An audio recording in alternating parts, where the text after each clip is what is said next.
Hello and welcome to another episode of the CompileSwift podcast. I'm your host, Peter Whittam. In this podcast, we talk about everything related to Apple platforms and Apple development, including macOS, iOS, iPadOS, watchOS, tvOS, and any other OS they've invented this week. So with that, let's get on with the show. This is going to be a painful episode because we're talking about pain points when it comes to being a developer and dealing with Apple. Now, I'm not going to be, this isn't a let's all diss on Apple kind of episode. It's really looking at some of the problems that we've seen that have become more of a trend. And that's the concerning point here is it's one thing when, things go wrong occasionally for the odd app or the odd person, but lately it's become a real trend that has developers talking yet again about this whole process involved with, putting things in the App Store and just dealing with Apple in general. So this came about because another Apple developer, this time with a Mac OS app, and I'm purposefully not using names here, but you probably know who they are if you're a developer and you sort of keep in the loop on the news sites and that kind of thing. But basically an Apple developer, it turns out accidentally had their account banned, their developer account banned by Apple, and their Mac OS app started flashing up a warning for users saying basically, this app contains malicious code, will do harm to your computer. And, it turns out that in the end, of course, it was completely wrong. And to be completely fair, Apple turned around and said, we made a mistake. Now, problem is it's too late for that developer, right? What do you do as a developer when that happens? You take to the social networks, you tell the, people that your app is perfectly fine. You are completely transparent with them and say, look, there's this problem. I'm working with Apple to get it sorted out. And hopefully it turns out to be the right thing. And Apple turned on his account again and everything was fine. But the damage is done at that point, right? Here you are with one place to put your app in the App Store as far as, iOS and iPad. A little different from Mac. But at this point, it's clear users are being trained to go to the app stores for things.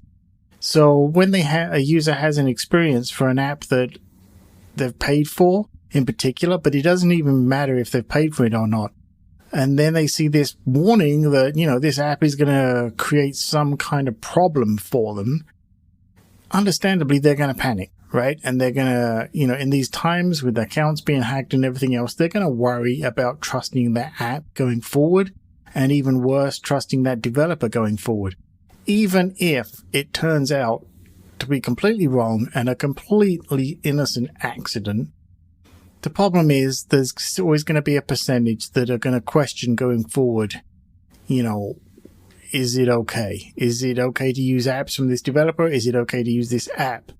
And, it sounds kind of silly to us on the inside as developers, right? But you got to look at it from the user's perspective. What if those users don't even find out that it was all a mistake, right? And now they're just left with this impression permanently and the damage is done. So it doesn't matter whether Apple comes back and says, sorry, completely innocent mistake. They speak with the developer. They apologize to the developer. I really feel like they need to do something to somehow make it up for the developer, right? Whether it's a case of somehow, notifying those users we made a mistake and this app is perfectly fine and going forward like that, something to try and help the developer recover their reputation, because that's what it comes down to. This one silly mistake can damage a reputation and it's very hard to come back from that. So that's one scenario that we've had to deal with. Now, another scenario is, this kind of, will Apple let stuff into the store? Will they change their mind?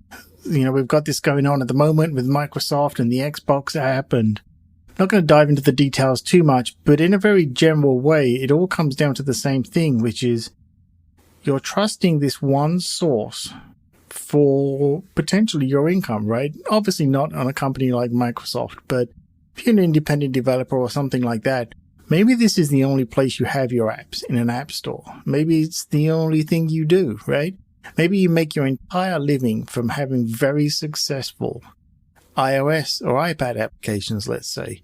And then, for whatever reason, suddenly Apple decides we're not going to let your app in the store. Well, they have essentially just destroyed the income revenue for, that entire revenue stream for a company. And that's a problem. And it's a problem you should be worried about. Now, it's arguably not Apple's problem, right? Let's say you get banned for very legitimate reasons, whatever it may be. You clearly, went around the rules or ignored some warnings, whatever it may be, and it's your fault. Now, of course, it's like, well, you've only got yourself to blame at that point. And the consequences are that if you're a company and you're employing, let's say, iOS developers, well, now you can't put iOS apps in the store. That's a very real revenue risk now for your iOS developers, because essentially, how long is it going to be before you say you don't need them? And they may not have done anything wrong, and now you've got employees at risk, right? And yes, it sounds kind of extremist, but it really isn't. And, these are the kind of consequences you have to consider when you have essentially one gatekeeper taking control and deciding what goes in and what comes out. Time for a break. Let's talk about Spotify for a second. I've been a long time, many-year user of Spotify Premium, but there's also a free version you can use, so it won't cost you anything. And one of the things that I love about Spotify is I can combine all of my music from the massive library that they have, along with all of the podcasts that I listen to. And you obviously like podcasts because you're listening to this one. So on Spotify, you can follow your favorite podcasts to make sure that you never miss an episode. They're just delivered right to you. And it's also super easy to share with other people. I'm always sharing on Instagram and all the other social networks on my devices, things that I listen to on Spotify. So go ahead and download the Spotify app today and search for the CompileSwift podcast. It's in there along with all the other podcasts you like to listen to, I'm sure. So go ahead and download the Spotify app today. Break time over. This is really a cautionary tale. And like I say, this isn't, me bashing on Apple or anything like that. But it's more be aware of the scenarios that you're going into, right? Because, on the one hand, if you flout the rules, it's your own fault. And that's that. But what if a mistake is made? Then, the consequences can be the same. And you may not be able to recover from that, right? You see very well-known developers getting their accounts back because arguably they're very well-known developers, right? And they can kick up a stink and it goes around the social networks, and now it's a big PR problem for Apple.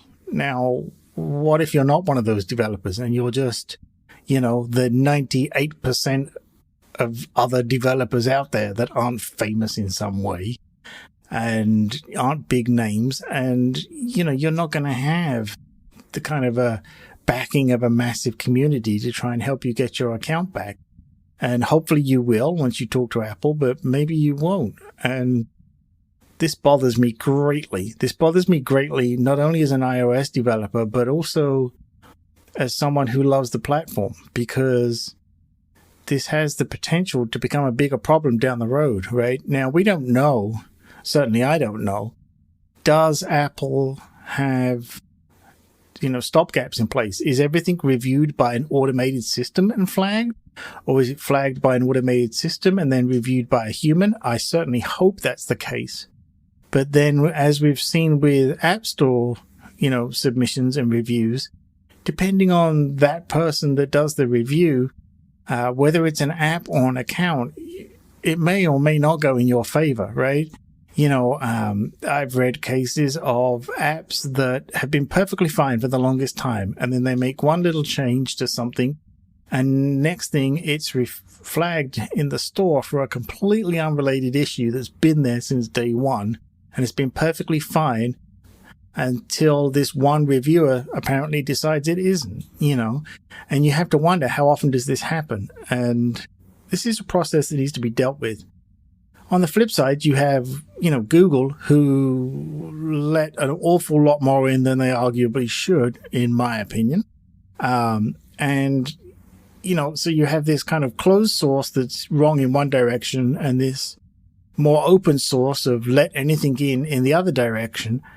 And there's no middle ground. And I feel that these markets and platforms are now maturing to the point that we really have to start talking about this and having it addressed. And there needs to be some kind of understanding between the platform owners and developers.